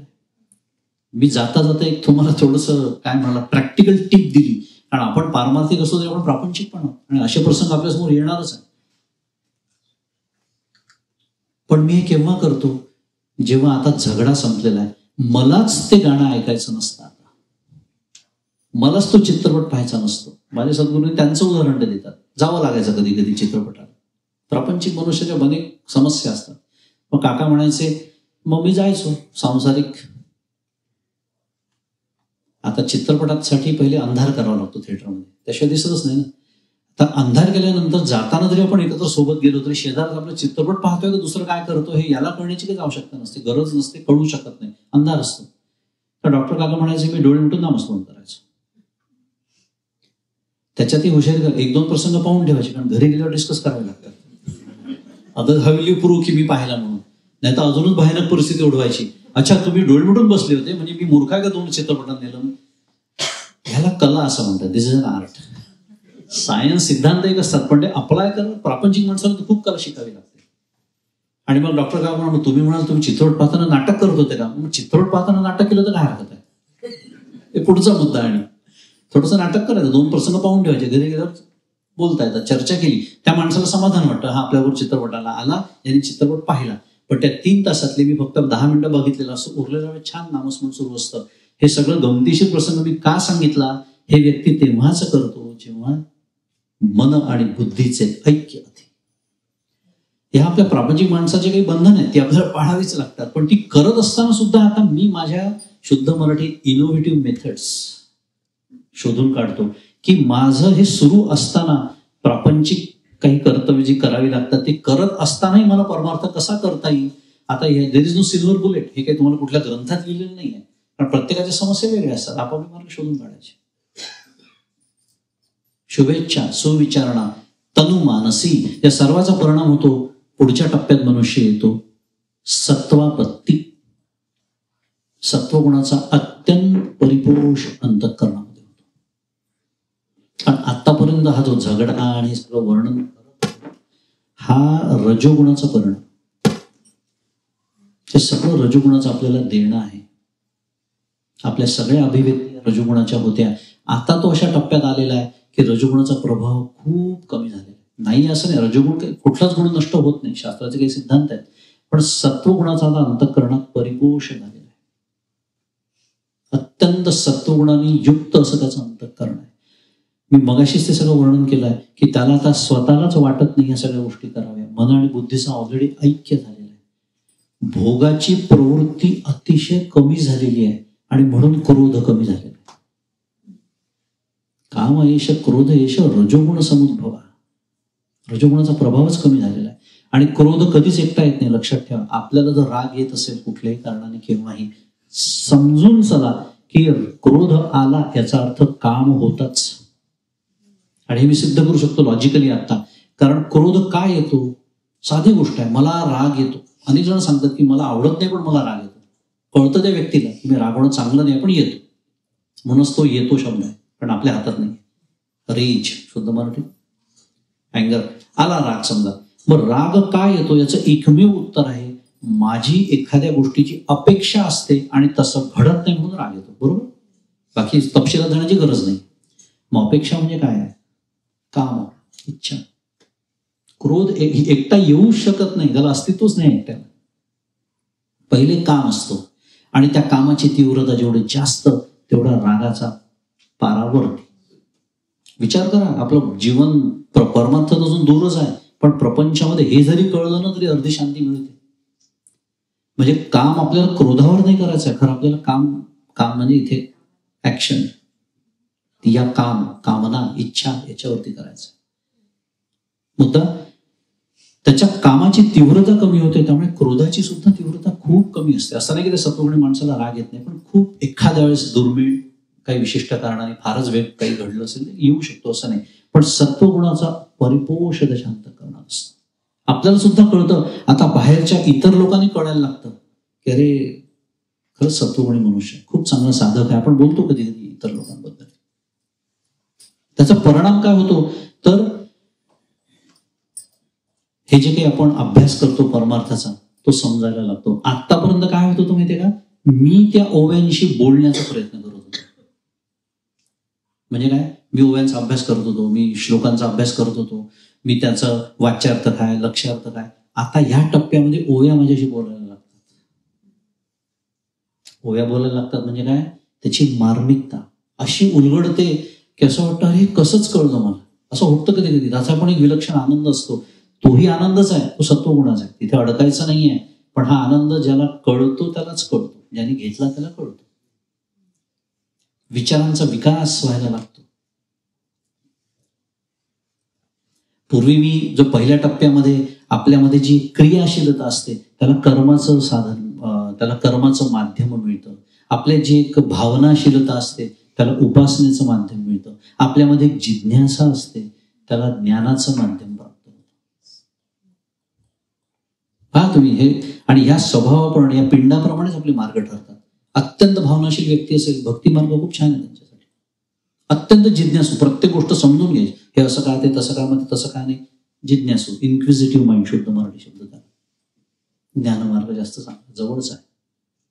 पुन्हा त्याच्यातही वॉटर टाईट कंपार्टमेंट्स नाही आहेत. जो ज्ञानी आहे तो काही भक्ती करत नाही असं नाहीये, पण तो आत्ता विषय नाही आपला.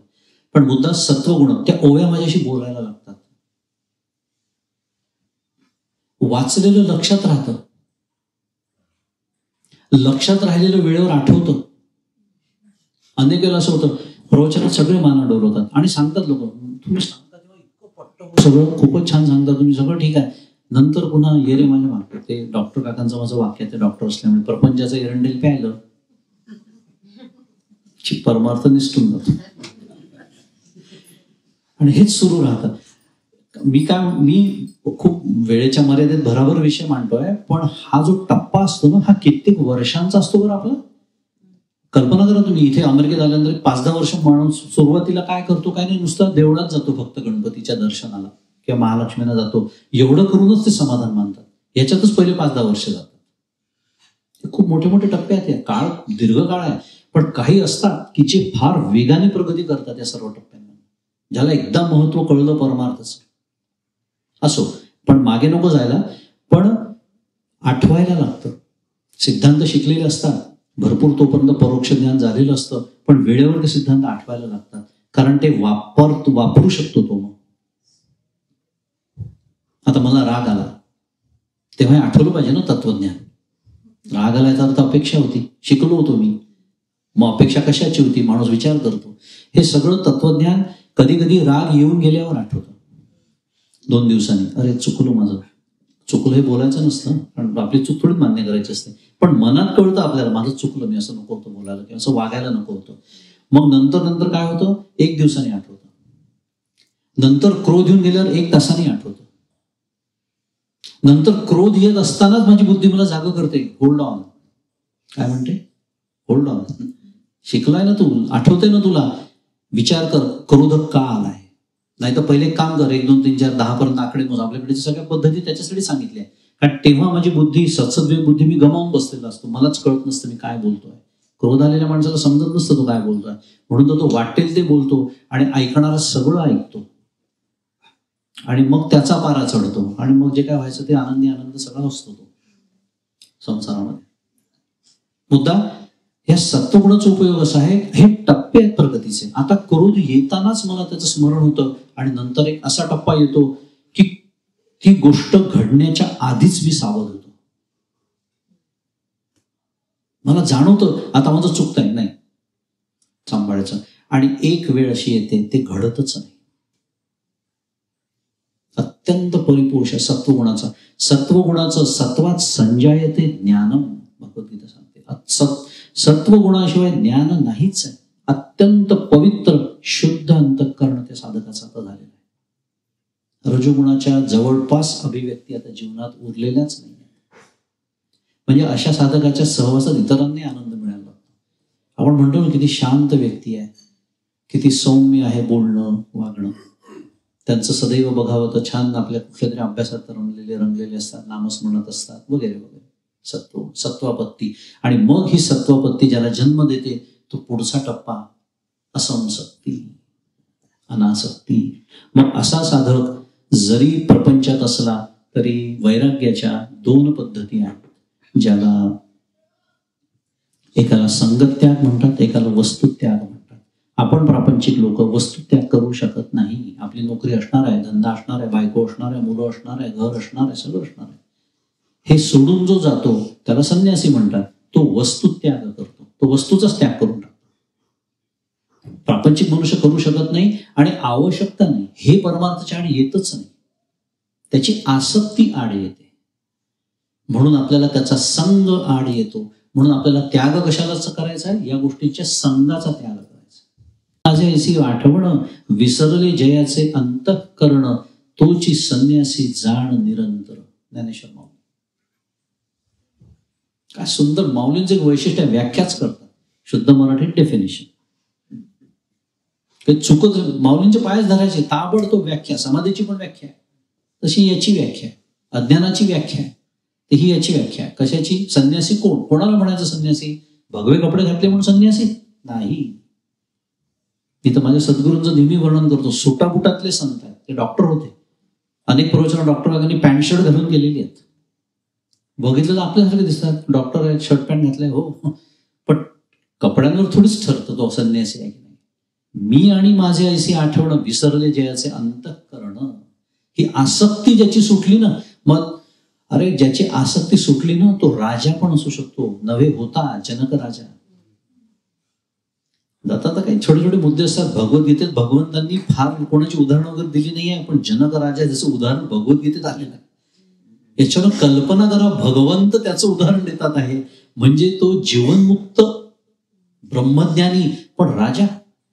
राजा काय भिकाऱ्यासारखे कपडे घालणार आहे? राजासारखेच कपडे घालायचा तो. सगळे राजभोग दिसतात आहेत, युद्ध करायचा, सगळं करायचा, पण परमार्थाला धक्का लागत नाही त्याच्या. हे समजून घ्यायचं आपल्याला. इतके गैरसमज असतात आपल्या परमार्थाबद्दल. वैराग्य, असंसक्ती, अनासक्ती. शेवट एक 5-10 मिनिटं घेतो आणि थांबतो. जर कोणाच्या मनात शंका असेल तर. की हे बोलले तर होते सुरुवातीला, असं काही नाही, लक्षात आहे. पण वैराग्याच्या, आता मी मगाशी म्हणून तो उल्लेख आधीच करून ठेवला होता की वैराग्य याचा अर्थ या टप्प्यात आल्यावर मला वैराग्य, मग मी आता वैराग्याचा अभ्यासाला सुरुवात करायची का नाही? वैराग्याच्या अभ्यासाला पहिलेपासून सुरुवात करायची. कारण वैराग्याचे पण पुन्हा स्तर असतात. आता एवढं सगळं सांगायला माझ्याकडे वेळ नाही. फक्त एक जाता एक उदाहरण तुम्हाला सांगतो की वैराग्याचा अभ्यास कसा करायचा असतो. की आता शास्त्र असं सांगतं की एखादा विषय आहे, मला त्याची भयंकर आसक्ती आहे, तर त्याच्यामध्ये दोष दर्शन आणि वैराग्य निर्माण होतं. उदाहरणार्थ, मला प्रचंड श्रीखंड आवडतं समजा, किंवा बासुंदी आवडते, काहीतरी गुलाबजाम आवडतात, मला डायबिटीज आहे. काम सोपं केलं ईश्वराने माझं. दोष बघायचा त्याच्यामध्ये. अरे गोड पदार्थ म्हणजे काय, पदार्थ चांगलाच आहे, पण त्याच्यामध्ये कुठला ना कुठला तरी दोष शोधायचा. ही it is not a foolproof method, पण पहिल्या टप्प्यामध्ये थोडंसं ह्या पद्धतीने साधक करू शकतो. दुसऱ्या टप्प्यामध्ये म्हणजे वैराग्याचे जे स्तर, वैराग्य मग तसं तीव्र, वैराग्य, मग तीव्रतम वैराग्य, तीव्रतर आणि तीव्रतम. दुसरा टप्पा आहे त्याच्यामध्ये हे अनित्य आहे. देखे अनित्य तयापरी, म्हणून तू संग न धरी, माऊली म्हणते अर्जुनाला. देखे अनित्य तयापरी, म्हणून तू संग न धरी किंवा तू त्याचा त्याग कर म्हटलेला आहे. का? कारण कुठलाही विषय असू दे तो अनित्य आहे. आता तो परवा झाला प्रवचनाचा विषय सुख नावाचा. कुठलीही वस्तू स्वयंभू सुख देण्यासाठी मला समर्थ नाही, कुठलाही विषय, आणि तो अनित्य आहे. तो कधी जाईल. आता इथे जवळपास बसले लोक आयटीतले लोक आहेत, त्यांना अनित्यता काय समजून सांगायची आवश्यकता आयटीतल्या लोकांना नाही. मी तर नेहमी सांगतो, माया शिकायची असेल तर आयटी मध्ये या. आज जे ठरलंय ते उद्या नसतं. आज मिळालेलं प्रोजेक्ट उद्या नसतं. आज असलेला जॉब आवडत नाही कोणाला ऐकायला, पण वस्तुस्थिती आहे. Pink slip. अनित्य म्हणजे मायेचं ते एक वैशिष्ट्य आहे, ती कोणाला सुप्रतिष्ठित होऊ देत नाही. मुद्दा वैराग्याचे स्तर आहेत, पण इथे हे वैराग्य आता उदित पावलेलं आहे त्याच्या अंतःकरणामध्ये. अत्यंत वैराग्य संपन्न, अत्यंत सत्वगुण संपन्न असा तो साधक आहे. आणि मग शुभेच्छा, सुविचारणा, तनुमानसी, सत्वापत्ती, असंसक्ती, इथपर्यंत आपण आलो. आता तो पदार्थ भाविनी नावाच्या याच्यात प्रवेश करतो टप्प्यामध्ये. हे 2 टप्पे आपण आता 5 मिनिटात आवरणार आहोत, कारण त्याचं नाही तर वर्णन, ते काय म्हणतात त्याला, कोल्ह्याला द्राक्ष आंबट असं होऊ शकतं. पदार्था भाविनी याचा अर्थ असं, पदार्थ आहेत पण त्याचा अभाव अनुभवाला येतो. म्हणजे तो साधक आता ध्यान समाधी म्हणूया याच्या अत्यंत जवळ पोचलेला आहे. नामसाधनेचे रूपांतर ध्यानामध्येच होतं. कारण समाधीतून किंवा ध्यानातून तो जेव्हा व्युत्थान पावतो, ज्ञान म्हणजे ध्यानाची परिपक्व अवस्था, त्याच्यातून तो जेव्हा व्युत्थान पावतो तेव्हा पदार्थ असून त्याला काही क्षण कळत नाही. जसं आपलं होतं का, कधी कधी अनुभवलंय बा आपण, गाढ झोपेत एकदम उठावं लागलं काही कारणाने, गजर वाजला, काही झालं, आपल्याला क्षणभर कळत नाही की अरे म्हणजे मी कुठे झोपलोय, घरी झोपलोय का बाहेर हॉटेलमध्ये झोपलोय, या बाजूने उतरायचं का त्या बाजूने उतरायचं, दार खोलीचं कोणत्या बाजूला. हा अनुभव आपण कधी घेतला असेल कधीतरी. आहे पदार्थ पण समजत नाहीये, थोडा वेळ लागतो. It takes a while to come back to our senses. पदार्थाभावी थोडंसं एका दृष्टीने विचार केला तर त्याचं वर्णन सविकल्प समाधी अशा पद्धतीचंही करता येईल. या टप्प्यापर्यंत तो साधक आता पोचतो. पदार्थांचा अभाव म्हणजे ध्यान आणि समाधीच्या त्या प्रांतामध्ये तो कुठेतरी असतो. आणि मग शेवटची जी सप्त भूमिका आहे त्याचं नाव आहे तुर्यका. आता ही या पद्धतीच्या विचारामध्ये शेवटची म्हटलेलं आहे. समर्थ तिला शेवटची म्हणायला तयार नाही, कारण समर्थांची तुर्येची व्याख्या वेगळी आहे. जाणे ब्रह्म जाणे माया, जाणे अनुभवाची ठाया, समर्थ बोलताय. कारण तिथे ज्ञान पण सुरू आहे पण बाहेरचं ज्ञान पण सुरू आहे. हे पुन्हा सविकल्प समाधीचं वर्णन आहे समर्थांच्या म्हणण्याप्रमाणे. कन्फ्युजन नाही करायचं मला तुमचं. आत्ता आपण ज्ञानाच्या सप्त भूमिकेमध्ये तुर्यगा ही शेवटचीच अवस्था आहे. समर्थांनी तुर्येची ही व्याख्या केल्यामुळे त्यांनी अजून एक शेवटचं मांडलं, त्याला उन्मनी असं म्हणतात.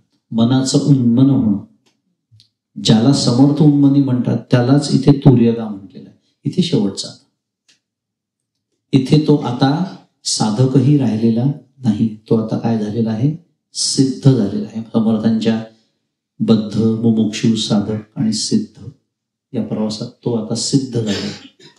साधना संपलेली आहे. आणि हेही अनेक वेळा स्मरण करून द्यावं लागतं की आयुष्यभर साधना आपल्याला करायची नाही. कुठेतरी मनामध्ये असतं की शेवटच्या क्षणापर्यंत साधना करायची. हेच भोगू मुक्तीचा सोहळा. कधीतरी साधना संपली पाहिजे, कधीतरी इथे जे सिद्धाचं वर्णन आहे ते माझं वर्णन असलं पाहिजे. का? कारण मग उर्वरित माझं जे आयुष्य आहे ते अत्यंत आनंदामध्ये, कारण त्या ज्ञानरूप जिथून आपण सुरुवात केली, ज्ञान म्हणजे काय आपण समजावून घेतलं, त्या ज्ञानरूप, सतरूप, चित्रूप म्हणजे आनंदरूप परमात्म्याशी, की जे माझं स्वरूप आहे, माझ्याच हृदयामध्ये तो आहे, तो आत्माराम ज्याला म्हणतात माझ्या हृदयामध्ये आहे, त्याच्याशी मी एकरूप होतो. मी स्वतःच आनंदरूप झाल्यामुळे माझं संपूर्ण जीवन आता आनंदाचे डोही, आनंद तरंग, आनंदाची अंग, आनंदाचे. मग आता माझं उर्वरित जे जीवन आहे ते प्रारब्धाप्रमाणे सुरू राहतं. प्रारब्धाप्रमाणे सुख येतील, प्रारब्धाप्रमाणे दुःख येतील. माझ्या आनंदाला धक्का लावण्याची ताकद आणि सामर्थ्य आता कुठल्याही व्यक्तीमध्ये नाही, कुठल्याही प्रसंगामध्ये नाही, कुठल्याही परिस्थितीमध्ये नाही. यालाच मोक्ष असं म्हणतात. शेवटचा श्लोक सांगतो आणि थांबतो, कारण तोही श्लोक योगायोगाने योग वासिष्ठातलाच आहे. काय? न मोक्षो पृष्ठे पाताले नच भूतले, न मोक्षो पृष्ठे पाताले नच भूतले, सर्वासा संक्षयो चेत मोक्ष इत्य विधीयते.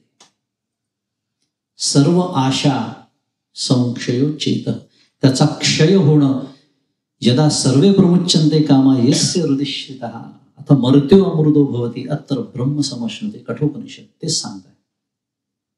म्हणजे प्रारब्धाने अजून देह सुरू आहे, मृत्यू आलेला नाही आहे अजून. प्रारब्ध कदाचित अजून 50 वर्षी असेल त्या मनुष्याचं जीवन, पण सर्व आशा आकांक्षा सर्वांना तिलांजली आता दिल्या गेलेली आहे.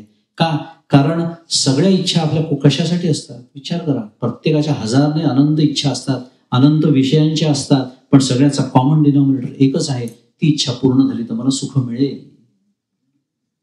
आता मला सुखाची आवश्यकताच नाही आहे, कारण सुखाची प्रेरणा जिथून येते तो आनंदच मी आहे. हा अनुभव मी ज्या दिवशी घेतो, ज्या दिवशी तुर्यगाय अवस्थेमध्ये मी पोचतो, आता कल्पना करा, मला अखंड माझा आनंद तो भोगतोय मी, त्याला जीवनमुक्त म्हणतात. तो सुखासाठी धावेलच कशाला बाहेर आता? सुरवाडलेली अंतःकरणे माऊली बोलते. म्हणून तो बाहेर पाऊल न घाली, तो बाहेर पाऊलच घालत नाही आता. कारण मीच, आजच्या भाषेत बोलतो थोडं जोकिंगली, मीच इलॉन मस्क आहे असा मला साक्षात्कार झाला, तर मी नोकरीचा अर्ज टाकायला जाईन का कुठे? तुम्ही म्हणाल फारच प्रेम दिसतं यांना. एवढ्यासाठी बोललो $500 billion, you know, 2 weeks ago, first man on the planet.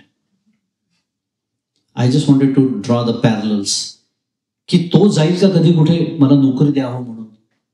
अक्षरशः तशी अवस्था असते त्या संतांची, त्या सद्गुरूंची, त्या सगळे जे महान आपण ज्यांना म्हणतो जीवनमुक्त. मग म्हणून तर तुकाराम महाराजांच्या जीवनात काहीही नाही जे सगळं माझ्या जीवनात आहे, तरी माझा चेहरा असा. आणि त्यांना म्हणलं कसे आहात तुम्ही, तर ते म्हणतात आनंदाचे डोही आनंद तरंग, आनंदाचे अंग आनंदाचे. त्याला म्हणायचं तुर्य. अशी अवस्था आपल्या सर्वांना प्राप्त व्हावी अशी सदिच्छा, शुभेच्छा सद्गुरूंच्या चरणी व्यक्त करतो आणि थांबतो. श्री सद्गुरुनाथ महाराज की जय. जय जय रघुवीर समर्थ.